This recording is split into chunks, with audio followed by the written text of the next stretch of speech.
All right. So we just got done going over your precision AI healthcare and everything that goes with it. And once we're into that, we're into molecular communication.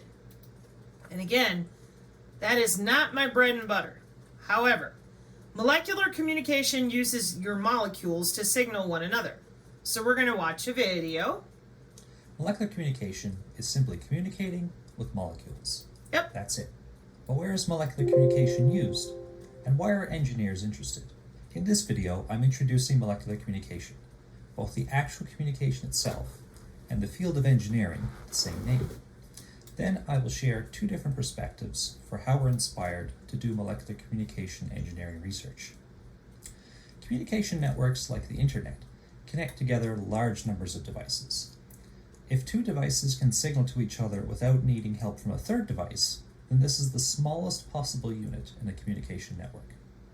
It connects the source and destination using a transmitter and receiver to signal over the environment between them. We defined these components and how they're characterized in a previous video. Even in modern telecommunication systems, the environment can take on very different forms. It could be wired with cables, like with Ethernet or optical fiber, or it could be wireless with technologies like Wi-Fi, Bluetooth, or 5G. These wireless standards are all based on transmitting electromagnetic, or EM waves. But what if the transmitter released chemical molecules instead? Well, that would make it a molecular communication system. To be clear, I'm not recommending that we replace all of our telecommunication infrastructure with chemicals.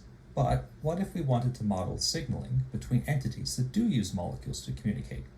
This is possible thanks to the abstraction of the communication system model. So instead of modeling connections with mobile phones, we can model connections with molecular transmitters and receivers, like living cells.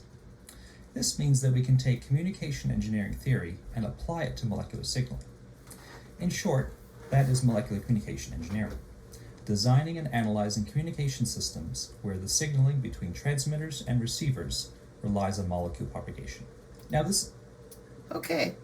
So halfway through that in biophysical communications engineering, and I will leave that here for people as well, because check this out. Now here we are on the Github IEEE Special Issue Tracker, January 12, 2025. Emerging Technologies, Enhanced Cooperative Integrated Sensing and Communication in the 6G Era, second quarter 2025. Generative AI and large language models enhance 6G wireless communication and sensing. Industrial communication networks for Industry 5.0. Microphysiological systems to study and experiment biomolecular communications and computing. Recent advances in integrated sensing and communications. Fluid antenna system and other next-gen. Reconfigurable antenna systems for wireless communications. Feedback control and multicellular molecular communication systems, machine learning and intelligent signal processing for near field technologies, interconnecting molecular and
to this slowly for those of you that are still struggling. Because, I don't have anything better to do than be reading out loud all the time.